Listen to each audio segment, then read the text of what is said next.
menyampaikan pesan-pesannya dan spiritnya. Terima kasih kepada Profesor Refli Harun dan Profesor Rusdi Irwan. Kami persilakan. Angket bakal digelar. Karena itu kawan-kawan semua, kita sama-sama intip-intip ngapain mereka. Karena yang saya dengar adalah istana sedang operasi senyap untuk menggagalkan hak angket. Karena itu semakin istana mau menggagalkan hak angket, kita harus makin kencang. Mereka bilang buktikan dengan hukum. Apa saudara-saudara percaya dengan hukum? Saudara-saudara tidak. Saya harap kita semua bisa bersatu, bisa lagi berjuang bersama-sama. Apabila anggota dewan di sini tidak mendengar aspirasi kita, maka kita duduki DPR. 1 juta datang ke sini, 1 juta datang ke istana, 1 juta datang ke MK. Demikian saudara-saudara, saya harap semangat saudara-saudara tidak akan pernah kendur. Terima kasih banyak. Wassalamualaikum warahmatullahi wabarakatuh. Warahmatullahi wabarakatuh. Iya. Perlu diketahui bahwa aksi kita sampai kapan? Hari ini mau sampai selesai? Mau nginep? Siap melawan? Siap melawan? Siap melawan? Ini ada perintah dari tokoh-tokoh nasional kita yang kita hormati, kecerdasan dan kejujurannya. Kita lawan sampai titik darah penghabisan. Siap, Pak Bimo? Baik. Berikutnya kami panggil rekan dari sebelah kita, Pak Winston. Dia udah 1 jam setengah berdiri di sini. Maklum. Ini berikutnya Pak Marin Bato. Sorry Bu. Kita sama-sama dari timur. Cuma saya Bekasi Timur, abang timur. Lanjut. Baik. Selamat sore kawan-kawan. Teman-teman yang dari Karam, ada suara? Dari JKR ada suara? Saya lagi ya. Teman-teman selamat sore. Assalamualaikum warahmatullahi wabarakatuh. Bapak Dr. Refli Harun dan Profesor Rusdi Irwan. Kami persilakan untuk menyampaikan pesan-pesannya dan spiritnya. Terima kasih kepada Profesor Refli Harun dan Profesor Rusdi Irwan. Kami persilakan.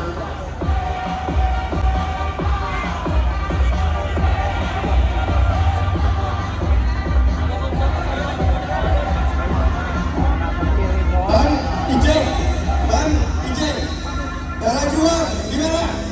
Darah juang gimana? Mana? Darah juang. Bang ini, sebentar. Oke, lanjut. Darah juang.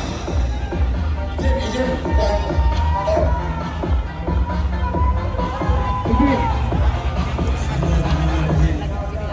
Assalamualaikum warahmatullahi wabarakatuh.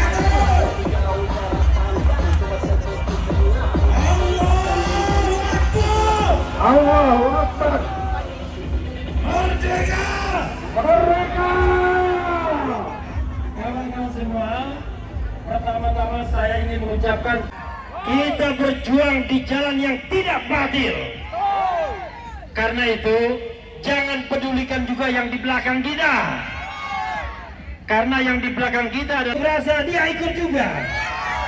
Mestinya dia bikin unjuk rasa sendiri. Oke. Kita sudah menunggu anggota DPR untuk melaksanakan hak konstitusional mereka, yaitu hak angket. Tapi sampai sekarang ini belum ada tanda-tandanya hak angket bakal digelar. Karena itu kawan-kawan semua, kita sama-sama intip-intip ngapain mereka.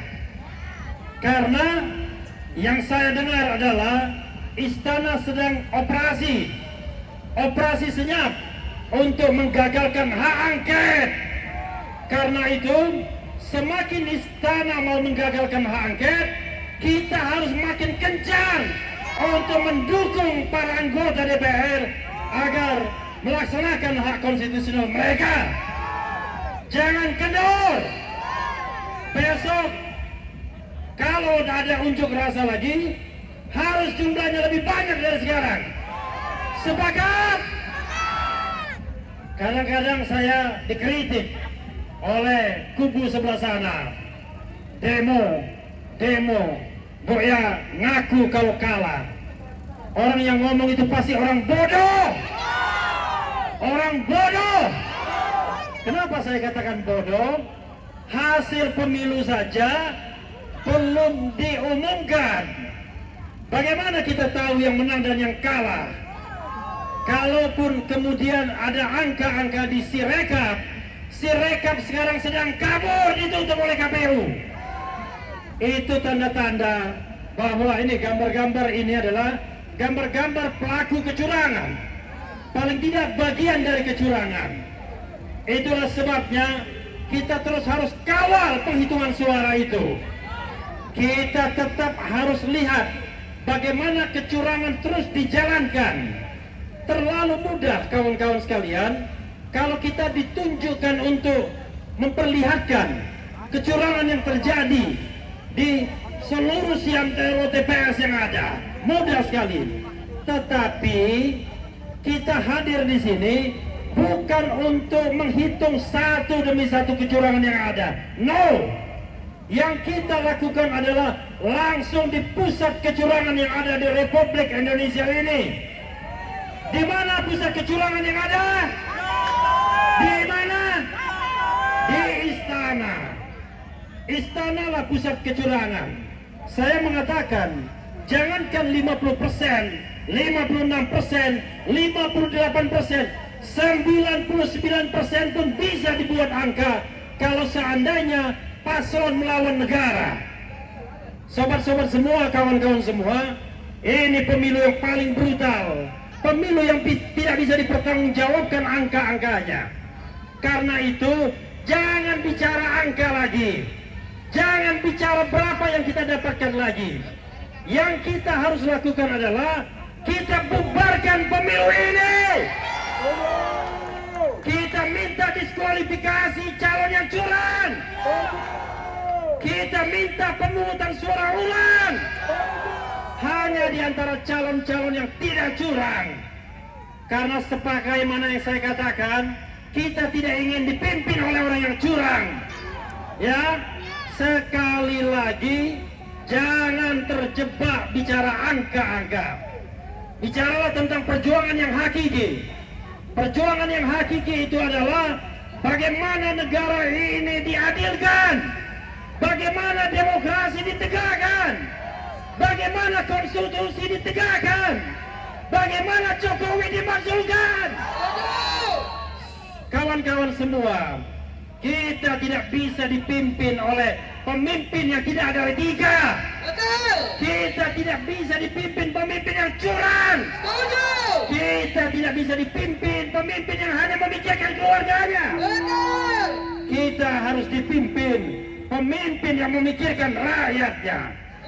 Karena itu, sebelum perjuangan kita mencapai hasilnya, kita tetap harus turun ke jalan. Kita tetap harus turun ke jalan. Dan mudah-mudahan Allah Subhanahu wa Ta'ala meridhai perjuangan kita. Allah Subhanahu wa Ta'ala mengabulkan perjuangan kita. Allahu Akbar. Allahu Akbar. Allahu Akbar. Allahu Akbar. Merdeka. Merdeka. Wassalamualaikum warahmatullahi wabarakatuh. Waalaikumsalam warahmatullahi wabarakatuh. Assalamualaikum warahmatullahi wabarakatuh. Shalom, Om Swastiastu, Namo Buddhaya. Salam kebajikan, rahayu, rahayu. Teman-teman masih semangat? Kita berjuang sampai apa? Jokowi dimakzulkan. Setuju? Jokowi harus dimakzulkan.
membayar pajak setiap hari, setiap bulan. Masyarakat miskin yang dibebankan pajak. Tapi apa? Mereka enak-enak di ruangan ber-AC, setiap hari jalan-jalan ke luar negeri. Apakah itu pantas buat bangsa Indonesia? Rakyat mencari kelaparan, para pemimpin enak-enak jalan-jalan ke luar negeri terus. Betul? Salah satu jalannya adalah apa? Maksulkan Jokowi, pemilih ulang, diskualifikasi 02, karena mereka sudah menjadi anak haram konstitusi, bahkan membodoh-bodohi rakyat Indonesia dengan apa? Bansos. Indonesia dibuai untuk menjadi bodoh, dibuai untuk jadi pengemis, bahkan uang dana bos untuk dibuat makan gratis. Jadi anak-anak Indonesia tidak boleh bersekolah lagi, disuruh jadi bodoh. Uang bos untuk makan gratis. Apakah itu negara akan hancur? Indonesia di dalam kehancuran. Indonesia di dalam kehancuran. Demokrasi dihancurkan oleh siapa? Jokowi adalah sumber apa? Masalah atas NKRI, masalah untuk negara ini. Bahkan kita datang ke sini dengan hati nurani, dengan ongkos sendiri, tanpa dibayar, tanpa kita dilibatkan oleh pihak-pihak tertentu. Tapi mereka di sebelah adalah apa? Maha bayaran. Dibayar berapa? 50.000. Kasihan deh lo. Kasihan deh lo. Bagaimana teman-teman? Masih semangat? Wassalamualaikum warahmatullahi wabarakatuh. Baik, terima kasih mak-mak militan yang super revolusioner. Tolong untuk yang mokom musik dipersiapkan. Ya. Kita akan isi dengan DJ perjuangan. siapin darah juang mobil. Namun sebelumnya ada dua kesempatan dulu kepada Profesor Rusni Umar, dipersilakan menyampaikan pesan-pesan amanatnya dan perwakilan mahasiswa. Tanpa kekuasaan tidak mungkin kita melawan korupsi yang sudah membara, sudah merajalela di mana-mana. Saudara-saudaraku yang saya cintai dan banggakan, tidak hanya korupsi, tetapi juga kolusi terjadi di mana-mana antara penguasa dan pengusaha. Apa itu betul, saudara-saudara? Apakah kita bersedia untuk melawan kolusi? Kemudian yang lain adalah nepotisme. Presiden Soeharto mengangkat Tutut menjadi menteri setelah berkuasa 32 tahun. Pak Jokowi mengangkat anaknya, mengangkat bantunya, mengangkat anaknya untuk jadi cawapres. Itu tidak sampai 10 tahun. Apa kita biarkan, saudara-saudara? Apa yang kita harus lakukan? Lawan. Kalau kita lawan, maka kita harus bersama. Yadullahi ma'al jamaah. Allah akan menolong kita kalau kita bersatu. Masalah yang kita hadapi, kita harus bersatu. Karena dengan bersatu kita kokoh, tidak ada yang bisa mengalahkan kita. Saudara-saudara sekalian, selain itu juga kita hadir di tempat ini untuk melawan kecurangan pemilu. Semua sudah mengatakan, Pak JK mengatakan, ini adalah pemilu pilpres yang paling buruk. Jokowi terlibat di dalam upaya untuk memenangkan putranya. Apakah ini kita biarkan, saudara-saudara? Apa yang kita harus lakukan? Lawan. Kalau begitu maka jangan pernah kita melemah. Jangan putus asa. Jangan merasa tidak berdaya. Apakah saudara-saudara pada bulan Ramadan yang akan datang kita bersedia untuk turun di jalan melawan yang tidak benar? Ini adalah janji saudara-saudara. Mulai hari ini kita memperbanyak barisan, mengokohkan persatuan dan kesatuan, dan jangan mau dipecah belah. Sekali lagi, persatuan adalah bongkal untuk memenangkan pertarungan. Saya kira itu saja yang ingin sampaikan. Sekali lagi, saya ingin menyampaikan terima kasih yang setinggi-tingginya pada mama, pada ibu-ibu, saudara-saudara, polisi yang sudah menjaga kita, dan para pejuang perubahan. Hanya perjuangan yang bisa membawa Indonesia keluar dari kemulut yang tidak ada habis-habisnya. Saudara-saudara sekalian, itulah pesan saya. Mudah-mudahan Allah senantiasa menolong kepada kita, karena pertolongan Allah itulah yang kita harapkan untuk membawa bangsa ini keluar dari kesulitan yang tidak ada habis-habisnya. Terima kasih. Wabillahi taufiq wal hidayah. Wallahul muwaffiq ila aqwamit thoriq. Wassalamualaikum warahmatullahi wabarakatuh. Bahwasannya segala macam ketimpangan di Indonesia sudah begitu besarnya. Namun perlu diketahui juga bahwasannya tidak ada yang lebih besar dari Allah Subhanahu wa taala, saudara-saudara sebangsa dan setanah air. Maka mendengarlah dengan telinga toleransi, melihatlah dengan mata berbelas kasih, dan berbicaralah dengan bahasa cinta. Salam cinta bertabur kasih dan sayang, sebab apabila cinta sudah dibuang, jangan harap keadilan akan datang, saudara-saudara sebangsa dan setanah air. Saudara-saudara, perlu saya jelaskan kepada saudara-saudara sekalian bahwasannya keberanian saudara-saudara sekalian hadir di sini merupakan satu konsistensi daripada gerakan. Satu konsistensi dari gerakan. Dan perlu saudara-saudara ketahui bahwasannya saya sebagai mahasiswa yang menjaga independensi mahasiswa akan terus mengawal saudara-saudara sekalian. Adapun suara-suara dari belakang adalah suara-suara yang tidak harusnya kita dengarkan dan tidak harusnya kita jadikan pertimbangkan. Namun saudara-saudara sekalian, untuk diingat bahwasanya kita hadir di sini dengan tuntutan kita yang jelas. Tuntutan kita berdasarkan pada analisis data yang jelas pula, saudara-saudara sekalian. Di mana analisis data tersebut yang akan menjadi syarat serta prasyarat untuk menumbangkan rezim yang zalim ini, saudara-saudara sekalian. Seperti orasi saya pada sebelumnya, strategi politik yang dibawa oleh Jokowi adalah strategi politik rimai, di mana strategi politik tersebut adalah strategi politik intimidasi, strategi politik gratifikasi, strategi politik yang kemudian mengesampingkan hak asasi manusia, strategi politik yang kemudian melibatkan intuisi-intuisi palsu, di mana Joko Widodo tidak bisa menunjukkan ijazahnya sebagai seorang presiden. Kemudian Joko Widodo terkenal dengan politik dinastinya, di mana putusan MK nomor 90 menjadi contoh bahwasanya sudah secara belak-belakan Joko Widodo menunjukkan bahwasanya sekarang adalah salah satu bagian daripada Orde Baru, saudara-saudara sebangsa dan setanah air. Orde Baru dan keberingasan daripada pemerintah hari ini harus bisa dilawan secara masif, saudara-saudara sekalian. Saudara-saudara sekalian, orang-orang di belakang adalah pejuang bangsa dalam kurung T, teman-teman sekalian. Pejuang bangsa dalam kurung T. Mereka berbicara masalah HMI. HMI menjaga independensinya. HMI adalah harapan masyarakat Indonesia, saudara-saudara sekalian. HMI bukan saja himpunan mahasiswa Islam, melainkan harapan masyarakat Indonesia. Ini jelas disampaikan oleh Jenderal Besar Sudirman, saudara-saudara sebangsa setanah air. Tidak usah bicara embel-embel HMI di belakang.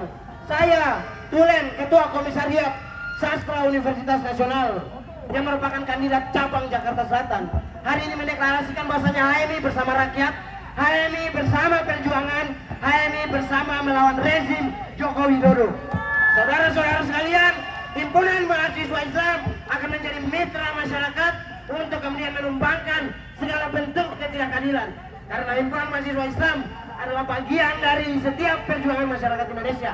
Himpunan mahasiswa Islam bergetar dan geram ketika melihat ketidakadilan saudara-saudara sebangsa setanah air.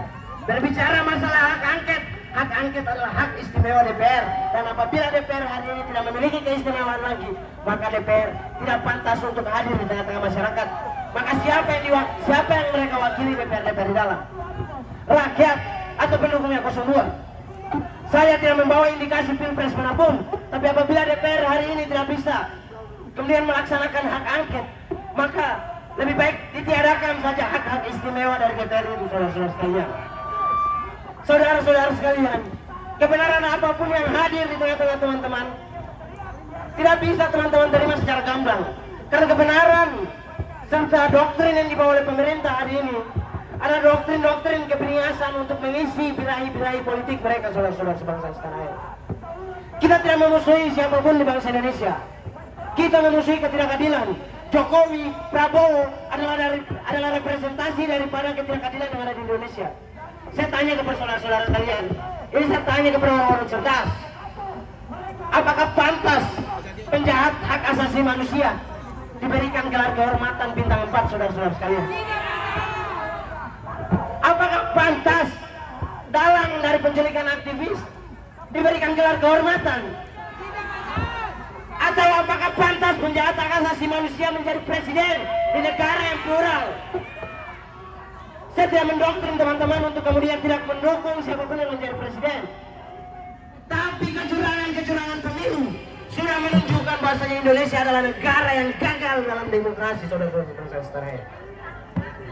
Indonesia adalah negara demokrasi yang gagal, di mana intimidasi terhadap kebijakan publik yang harusnya dibicarakan, diberi ruang intensif, tidak bisa diterima. Dari awal saya bicara, saudara-saudara sekalian, apabila hari ini ada 1.000 orang mahasiswa yang mendukung Prabowo, saya satu di antara yang melawan mereka, saudara-saudara sekalian. Karena mahasiswa pada dasarnya adalah agent of change, pembawa perubahan. Perubahan yang kita bawa adalah perubahan yang berdasarkan pada Pancasila dan Undang-Undang Dasar sebagai sumber hukum, saudara-saudara sekalian.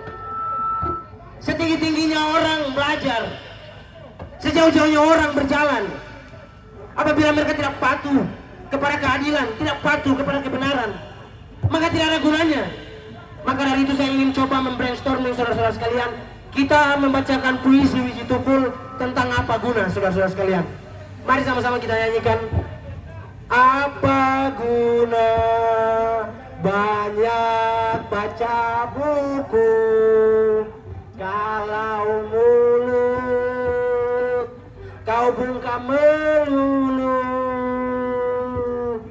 Apa guna punya ilmu tinggi kalau hanya untuk mengibuli?